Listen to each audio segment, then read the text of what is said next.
As we sandblast the unit, you see it turns a dull gray color.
Ensure there are no shiny spaces on it. On the inside doesn't really matter, but you sandblast it anyway. Make it look nice.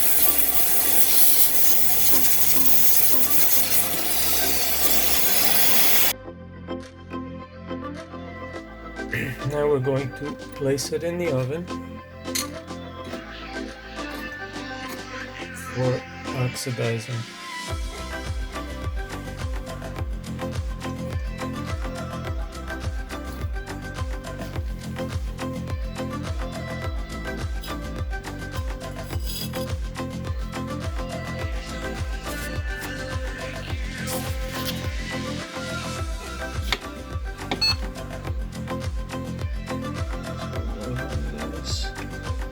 Do the oxidizing program.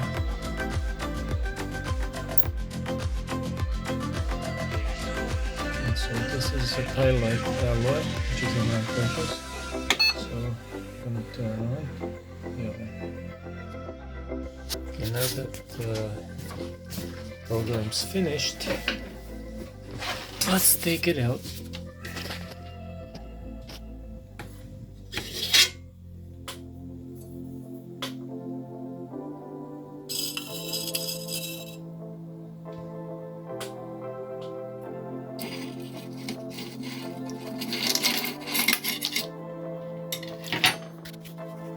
As you see,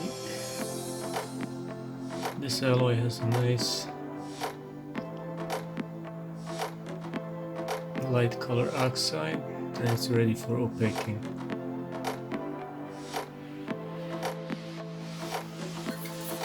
First thing we have to do is mix the opaque so that it's not too thick and it's not too thin. This is a paste opaque, so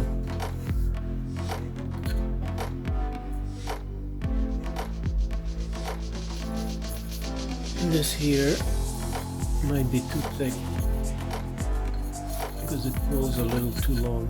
The strings are a little bit too long. So we're gonna mix a little more liquid onto it.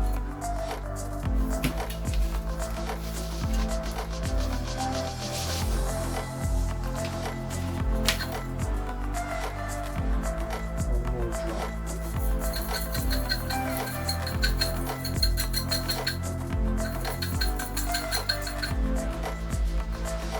Now the strings are a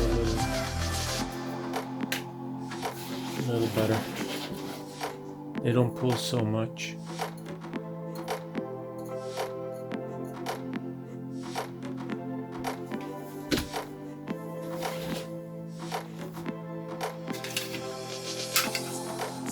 I like to use a small brush to brush this on.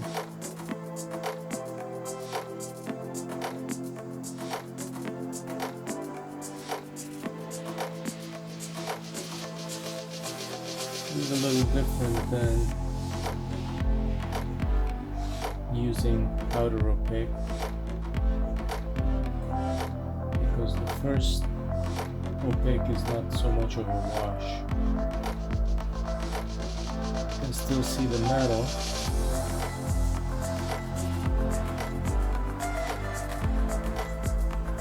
but we cover more.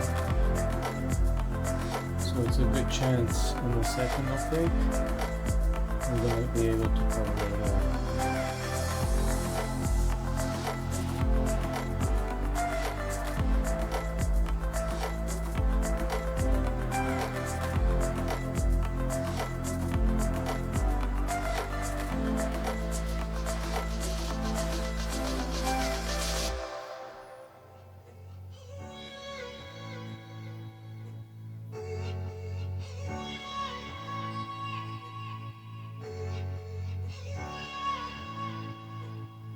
I like to start at the edges because I want to put a little bit of thicker layer there.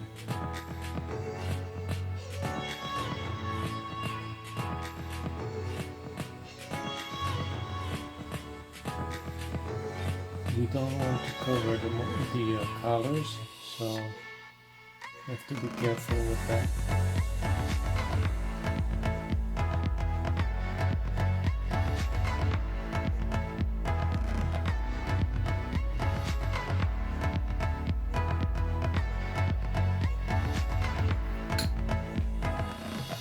And since we didn't put buckle collars on them, we just go right down to the end.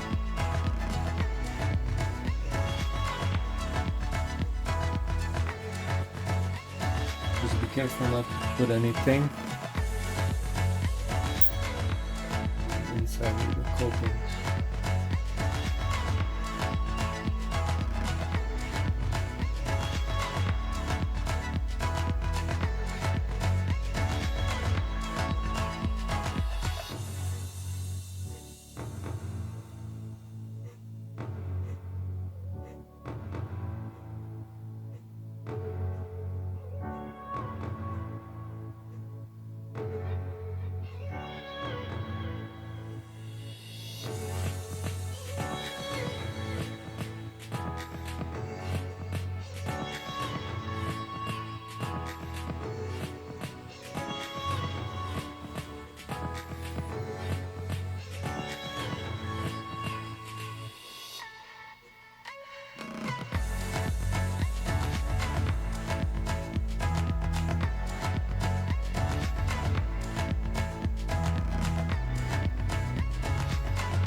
I can put a quick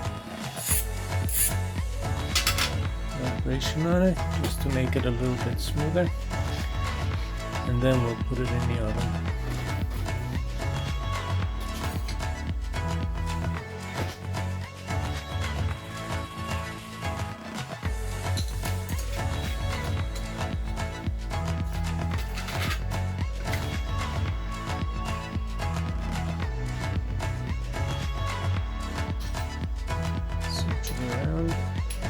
This one is for the premolar, and this one is for the molar since it has 4 little prongs on it.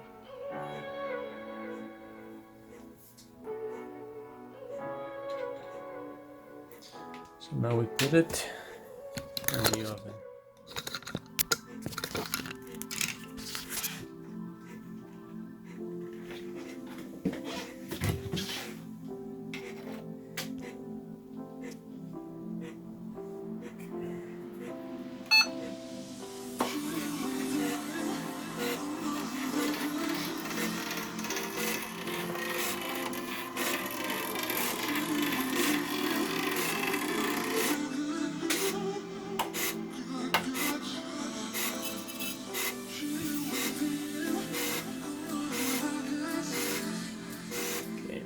Start,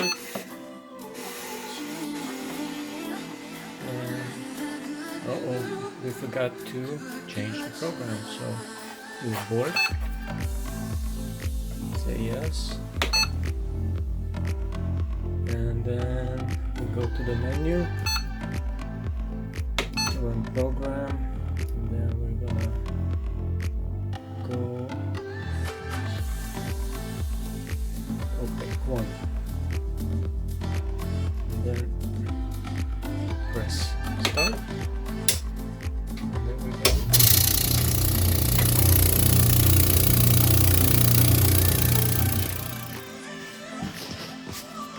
Okay, so now here's the first opaque, and then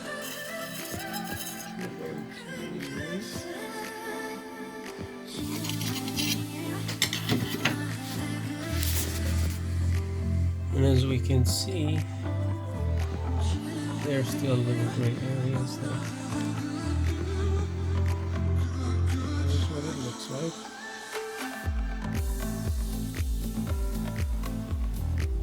As we can see, there's a lot of gray, so we're gonna have to cover that with another layer of opaque.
And we're doing it the same way.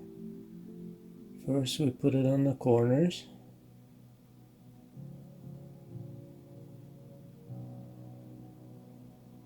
and then we fill up the rest of the areas. So when we're placing paste opaque, you don't want to just smear it on the second time. The second opaque, you want to kind of just go around it by not actually touching the castings with the brush. Just let the opaque touch the castings.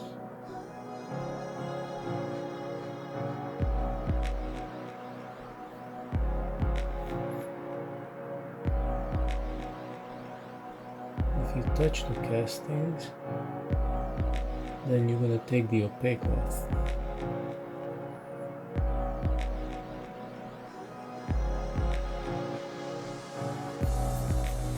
So we have to kind of go around little by little.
Now do the buckles, same way.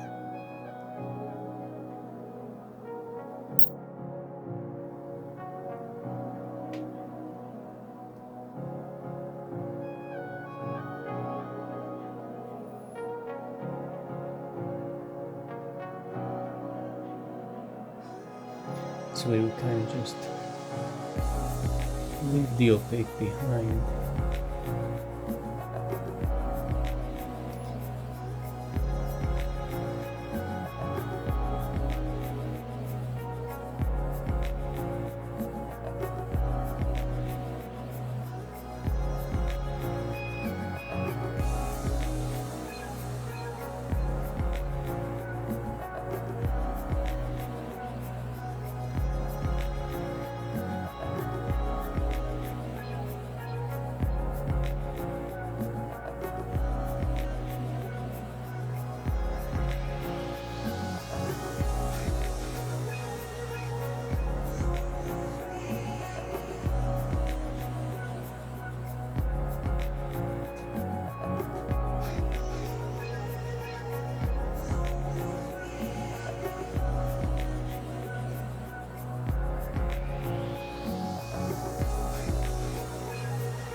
So now we'll do a quick vibration on it. Let's go back.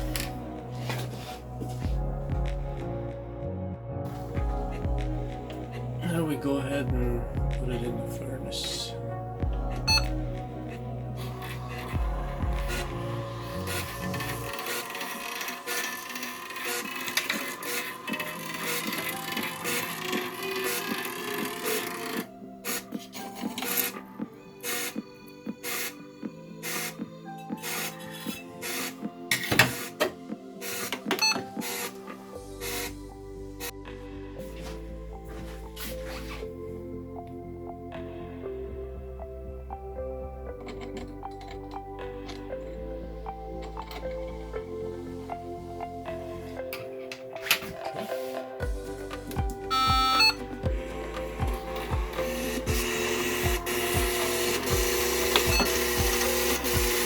Now we're gonna go to bake one. This doesn't have porcelain shoulders, so let's skip those programs.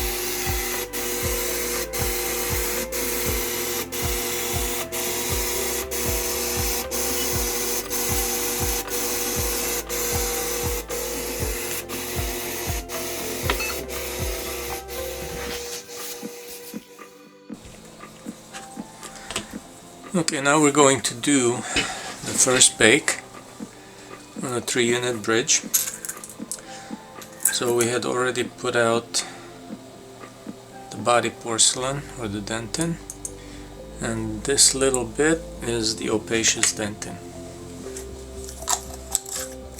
The regular dentin is, here we have the dentin, the opacious dentin. The dentin is more translucent, the opacious dentin is less translucent. However, they both are translucent colors. Now that we have the opaqued bridge, we made sure that there's enough room to build porcelain on it. And what we're going to do is we're going to build the porcelain additively, so we're gonna try not to take away or carve any porcelain. We're going to try to just build it up into occlusion. So now what we're going to do is we're going to mix the porcelains with modeling liquid.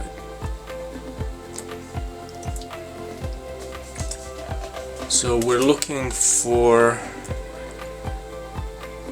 a consistency that's not runny.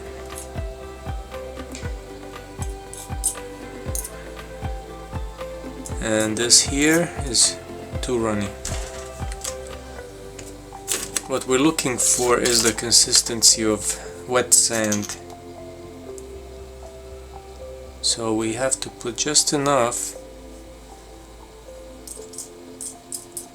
so that when we put it, stack it on top of each other, it holds its shape.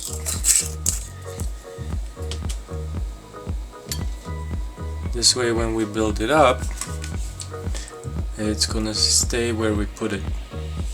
And we do the same with the opacious dentin.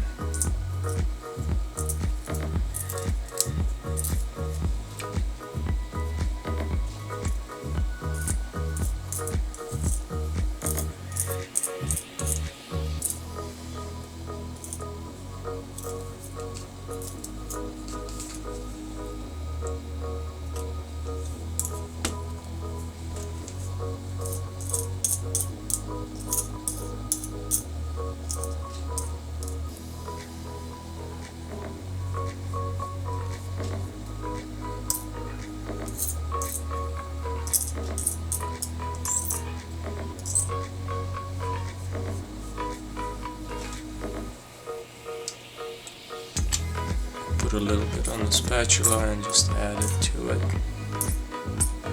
Okay. So we're going to build up just like we used to with the wax. We're going to build the cones for the cusp tips, then the marginal ridges, then the lingual cusps, and you'll see it's just the same. So we're gonna go cusp tip, cusp tip, cusp tip, cusp tip.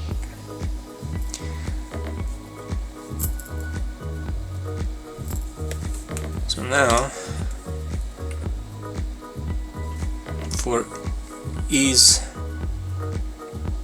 I'm just going to build it this way without the articulator, because we won't be able to fit the articulator in the view. So normally you would use the articulator and check after each one of these cones are built up.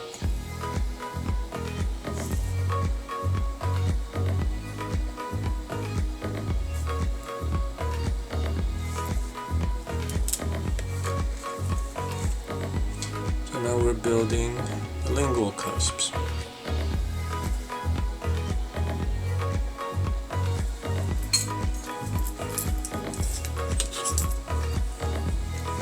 Now each of these need to go in their proper places. So if we look at it, each cusp tip goes into its proper fossa. The first one, the first premolar, goes into the distal fossa of the lower first premolar. The second one goes to the distal fossa of the lower premolar. The mesiolingual cusp goes in the central fossa of the lower molar, and the distal cusp tip goes into the distal fossa of the lower molar. So after we did this, then we're going to start building up the marginal ridges. As you can see, there are little touches where the opposing dentition touch. So it should be a little dot. It shouldn't crush the whole cone. It should just barely touch. And you do this one by one. Now we're going to build the cusp ridges. This is the mesial cusp ridge of the buccal cusp of the maxillary first premolar on the left side, and that is tooth number 12. And we're going to go one by one and build the cusp ridges.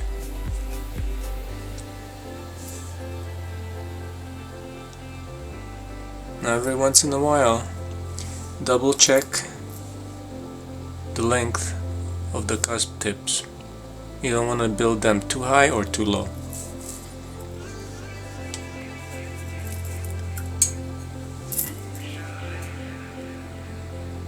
So we pick up the porcelain. Whenever the brush gets dirty, clean the brush. If the brush gets dirty, the porcelain won't wanna stay where you put it. It's gonna get stuck to the brush. So if we want the porcelain to release from the brush, you need to always keep the brush clean.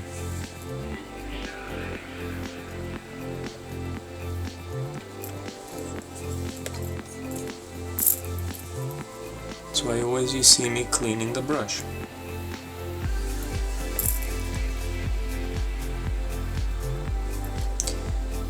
Now the brush has to be the right size, because if you try to build up with a tiny brush, it will not hold the water.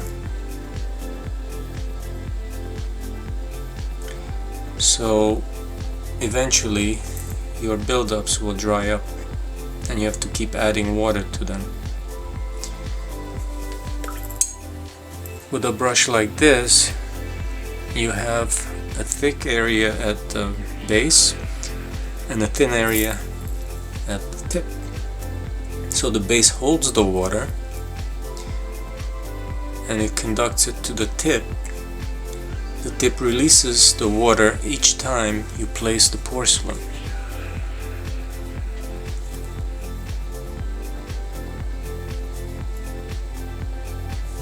So this way your buildups don't dry nearly as quick.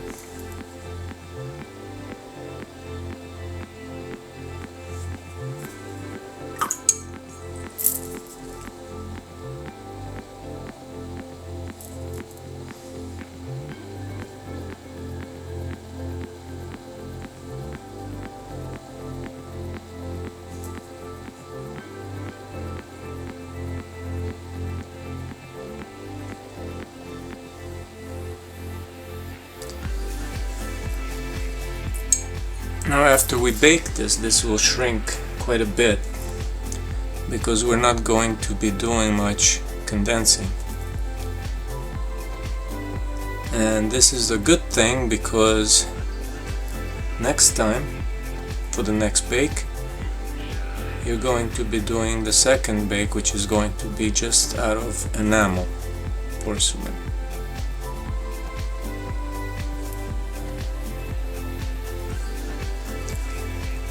So now we built the distal marginal ridge on the molar, and we built the distal cusp ridge of the distal lingual cusp.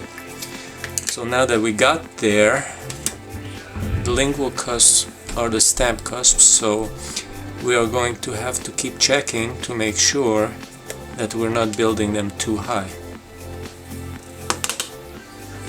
So as we see, we have a little bit of a occlusal contact right there, so we don't have to build any more there. Now we're going to build the occlusal of this mesiolingual cusp, which is also the oblique ridge.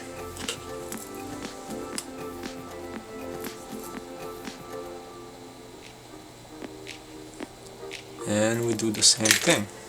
checking occlusion.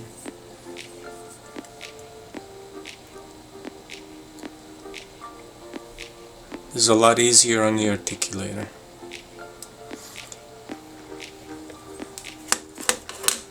So we have contact right there, so we're good with that.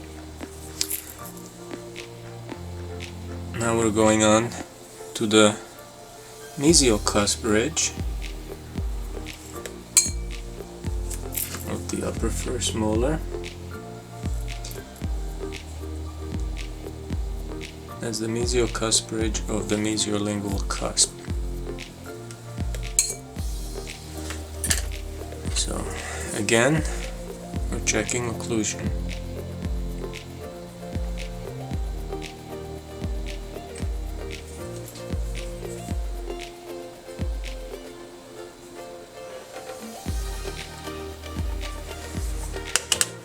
And we have contact.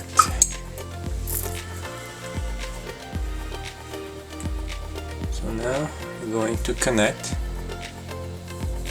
with the mesial cusp ridge of the mesiolingual cusp and form the mesial marginal ridge of the upper first molar.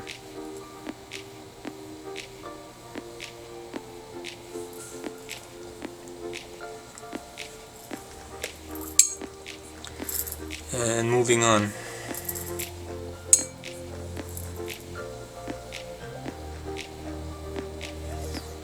We're gonna build the distal cusp ridge of the lingual cusp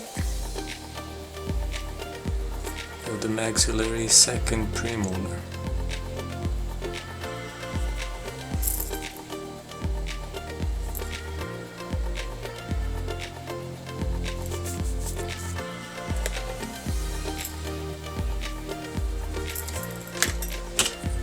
Checking the occlusion again.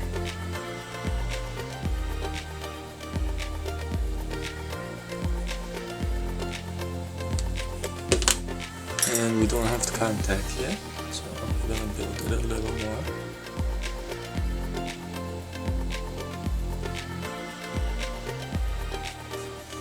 I'm going to build up the cusp tip a little bit.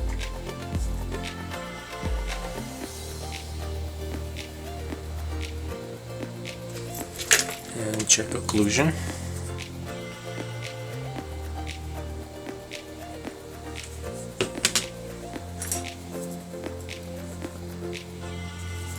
And we still don't have occlusion, so I'm gonna add a little more.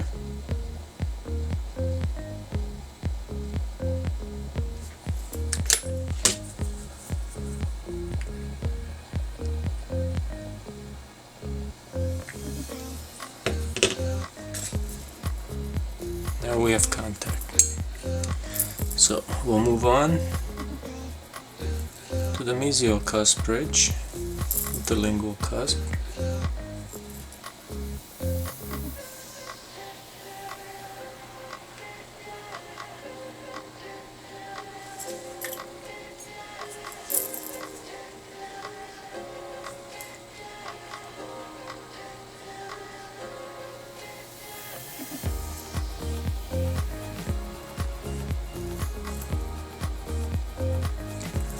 I'm gonna check occlusion.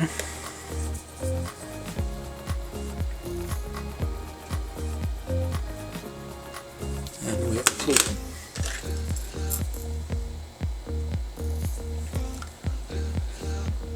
Now sometimes if you end up filling up the inside, you can take a little bit out.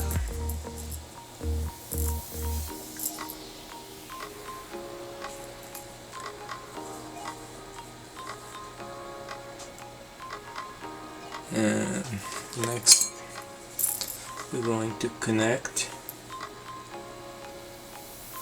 the two cusp ridges and form the mesial marginal ridge of the second premolar, and then we're going to connect the cusp ridges on the distal, and we're going to form the distal marginal ridge. of the second maxillary premolar.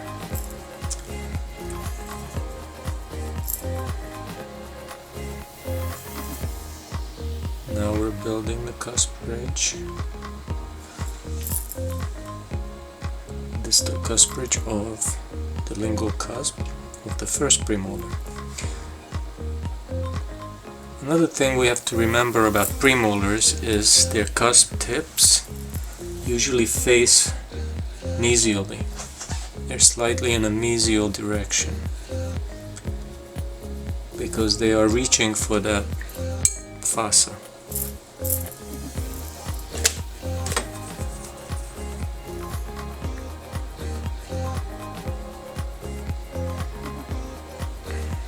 In this case, they're reaching for the distal fossa of the lower first premolar.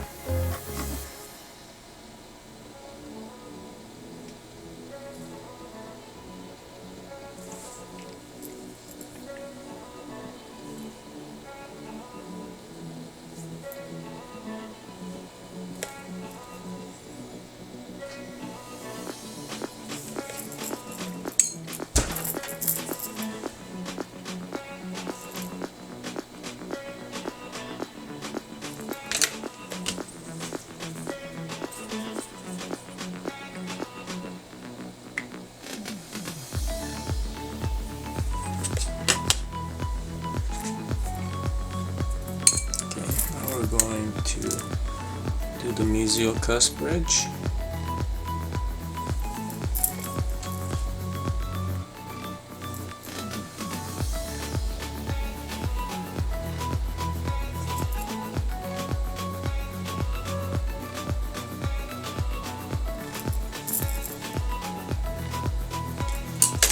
And double check the contact.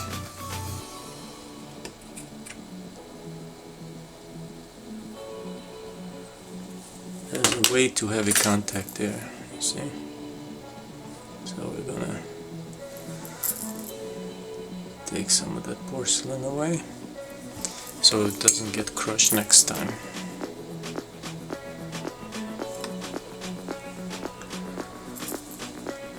So now we connect the two. And then we connect the distal cusp ridges and form the distal marginal ridge. So now we have the framework of the occlusal surfaces.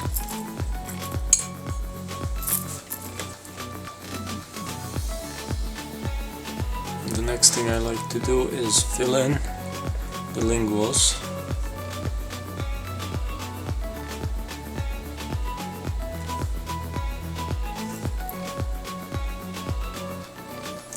So that they can be supporting the occlusion.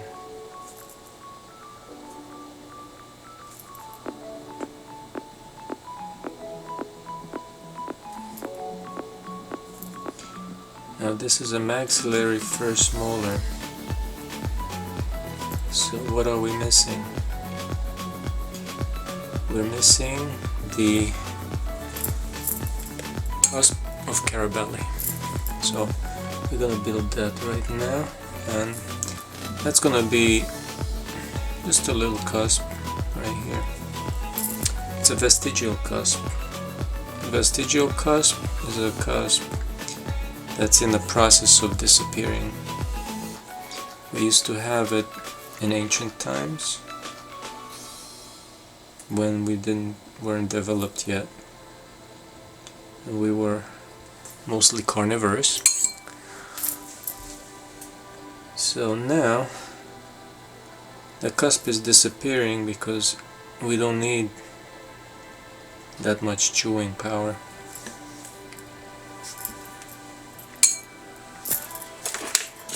And that is a theory, by the way, it's not a fact. But there's many theories. There's theories about the appendix. The appendix is a vestigial part of your body also. It's not really being used for anything.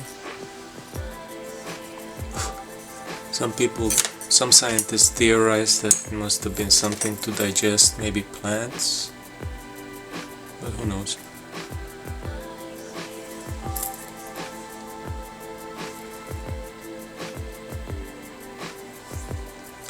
Now we fill in the buccal surfaces. Now on the buccal surfaces we can put a little bit of opaqueous dentin down here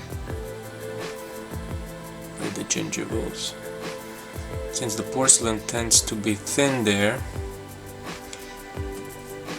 we don't want a high value area just shining through from the gums. So the opaqueous dentin blocks that light reflection from the surface of the opaque. And then we have a little bit on the Pontic.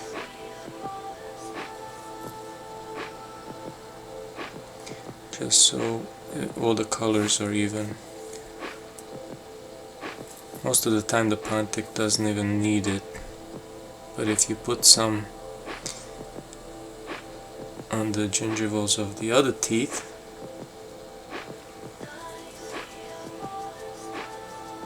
sometimes the hue doesn't match.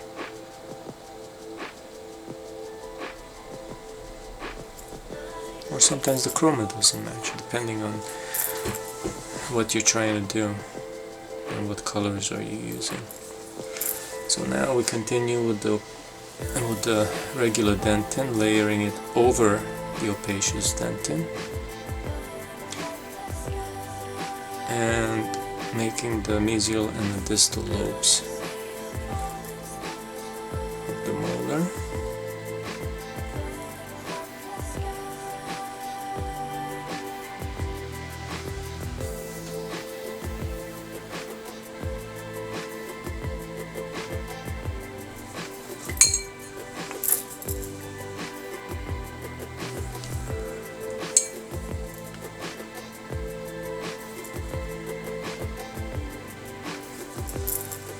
And the premolars.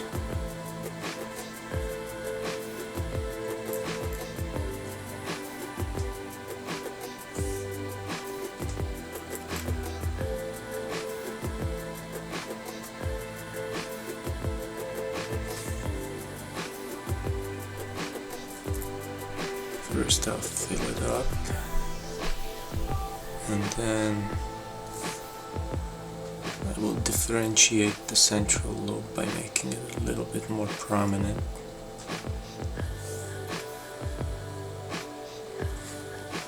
And I'll do the same with the first premolar. And I'm going to build these right to occlusion and to the right height with the adjacent teeth. And that's because I know that it's going to shrink, and I'm going to use that shrinkage to make sure that the dentin stays within the confines of the tooth and I still have enough room to place the enamel or incisal porcelain.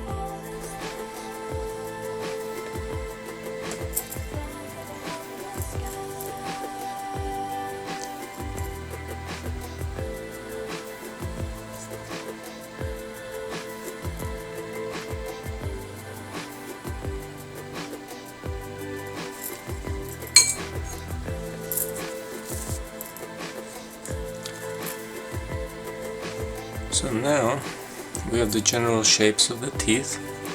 We're going to check to see if the length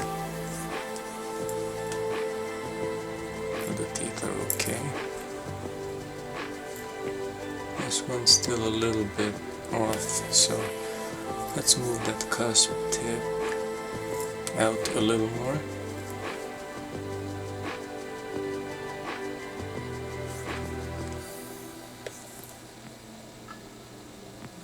And let's increase the distal lobe bring it out a little more.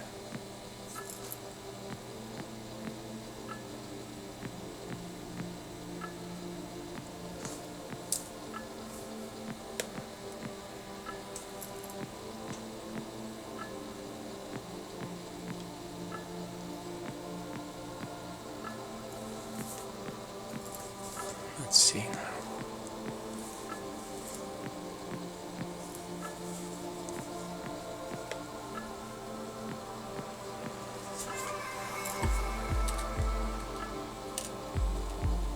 Okay, that's better. So the next thing we'll do is we're gonna start the occlusion.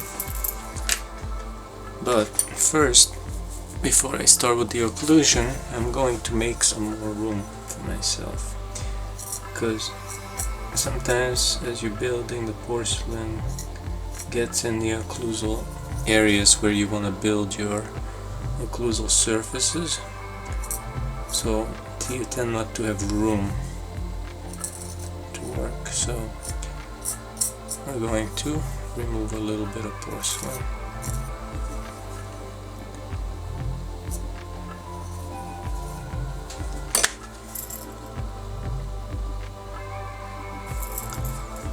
Clean it up a little.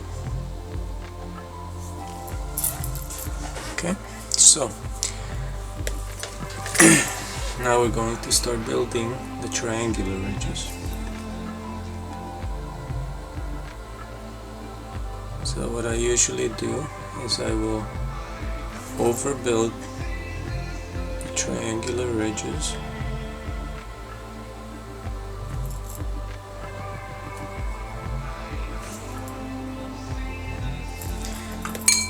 And then I'm going to use my brush and push it aside to create the secondary ridges, and at the same time we're creating secondary grooves.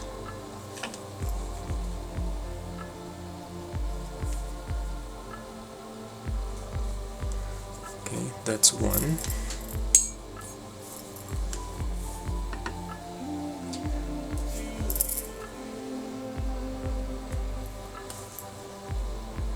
I'll do number two.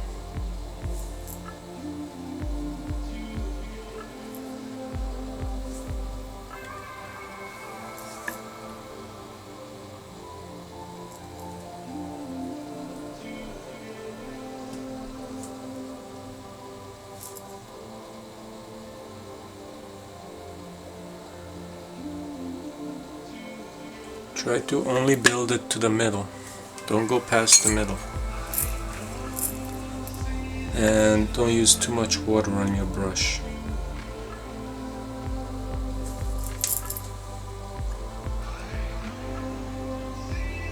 Now we push it over.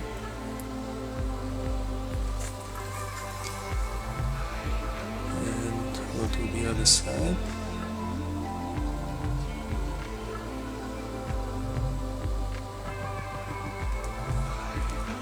Push that over.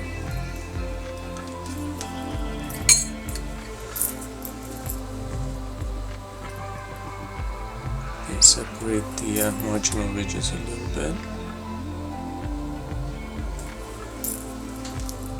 Remember, all these will shrink apart when it bakes, so we're gonna have more room for enamel.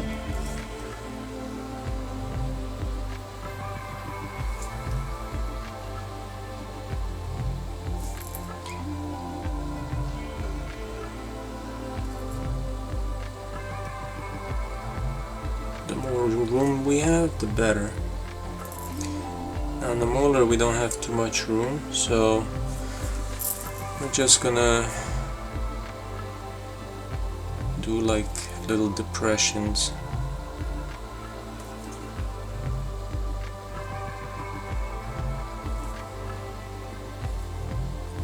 But we still will have a noticeable triangular ridge.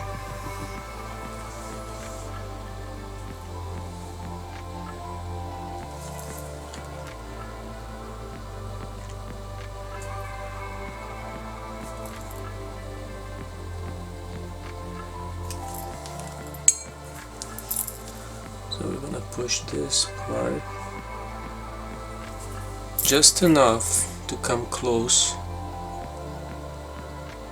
to the mesial cusp, but leave a little bit of a groove there. Otherwise it's gonna get stuck together, and when it bakes, it's gonna bake together. It's not gonna form a groove.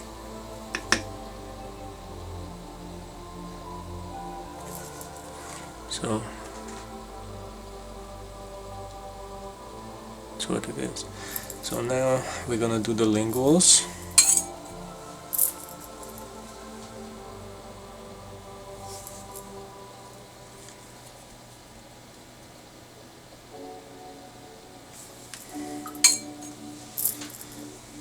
I'm not gonna push it down right now on the occlusion because I want to show you guys what it's supposed to look like. If I had more room on the model, then we could do it nice like this, and you'd have just some tiny little contact areas, and by the time you finish baking it, it would be all but done. Right now, if I was to push it down, it would crush all these nice anatomical structures. But I want to show you what's possible right now. So if you do it by tiny increments, the nicer they will become.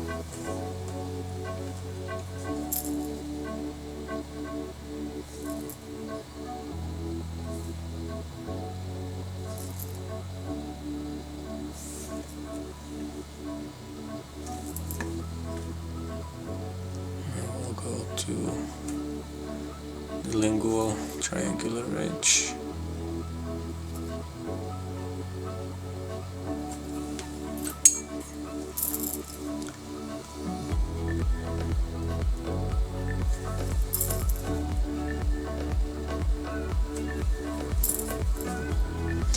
Now the lingual triangular ridges on the uppers generally are not very detailed. They're kind of washed out looking, so you don't have to go crazy about making details on the lingual.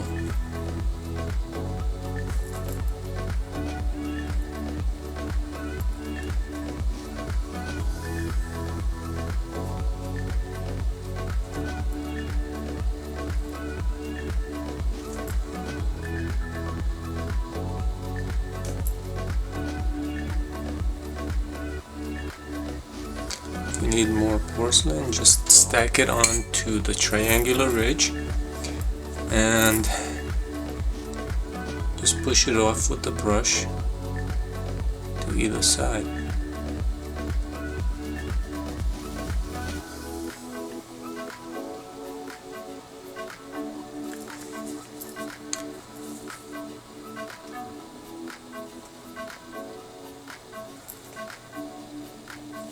And then when we're done, we're gonna take it off and bake it. And you're gonna do the exact same thing for the second bake. So I'm not gonna do that right now, but it's the exact same thing. You stack the porcelain on the same way. You push it on into the grooves. Grooves that are too big, you fill in a little bit, and then you bake it again. And if you have more grooves, then you're gonna fill that in.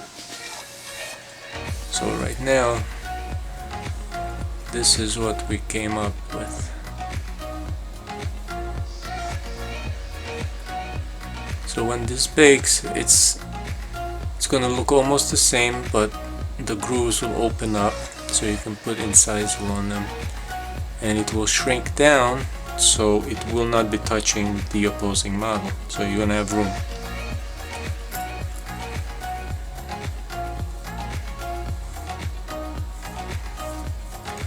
So now what we'll do is we're gonna flatten the brush like so,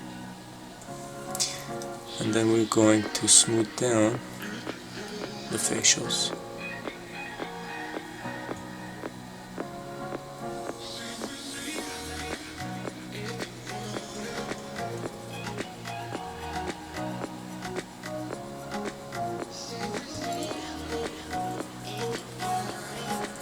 And then we can smooth the linguals a little bit.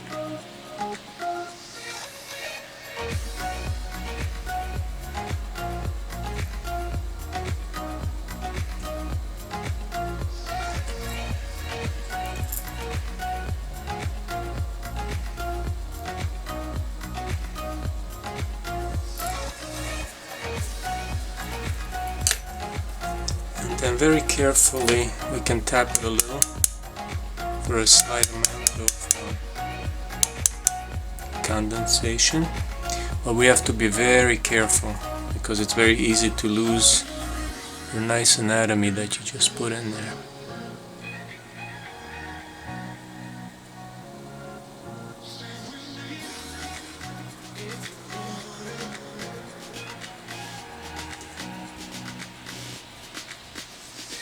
Okay, so that is your first bake.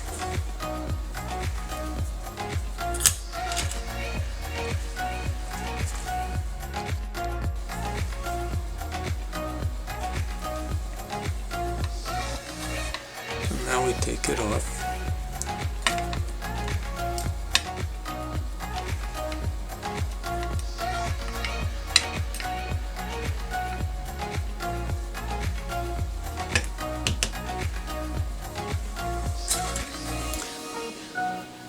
And we hold with the forceps, and then we're gonna fill in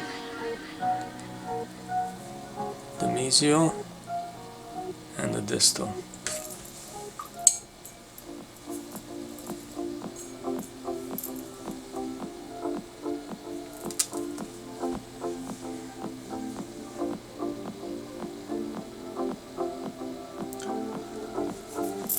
Remember not to add too much here, we're just filling it in. We want this to shrink away from the contact.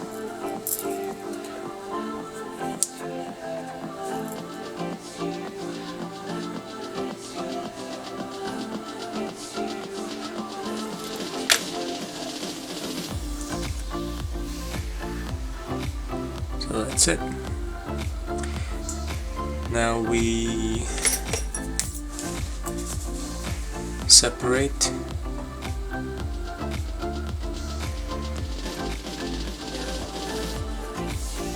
each teeth so that when the porcelain bakes it doesn't tear, but it separates on these lines.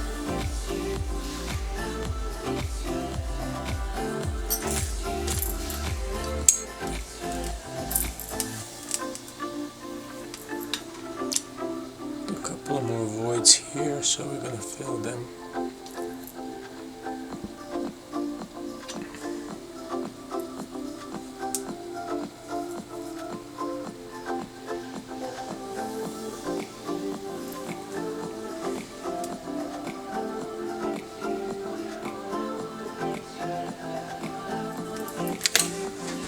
And that's it.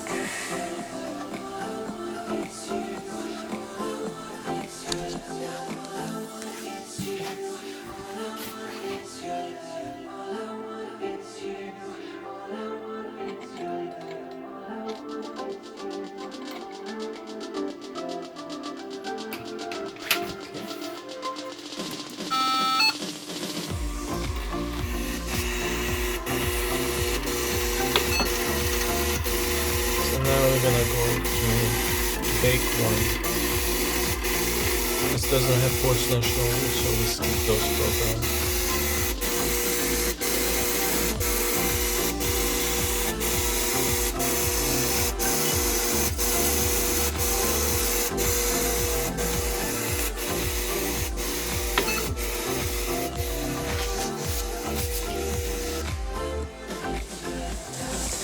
As you can see, this is the bake that came out of the oven.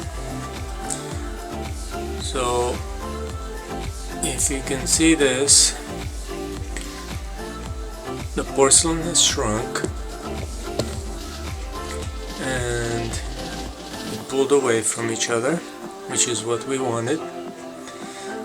And now it would be time to bake the enamel porcelain, where you would first fill in the gaps on the occlusion, and according to the bite you would slowly build up the enamel.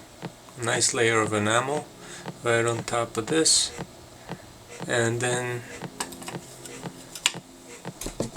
it would probably shrink away a little bit more, and then the final bake you would put a wash of porcelain in the grooves and shape it a little more, adjust the bite a little bit, adjust the contacts a little bit, and it would be finished. Then you polish it and send it out.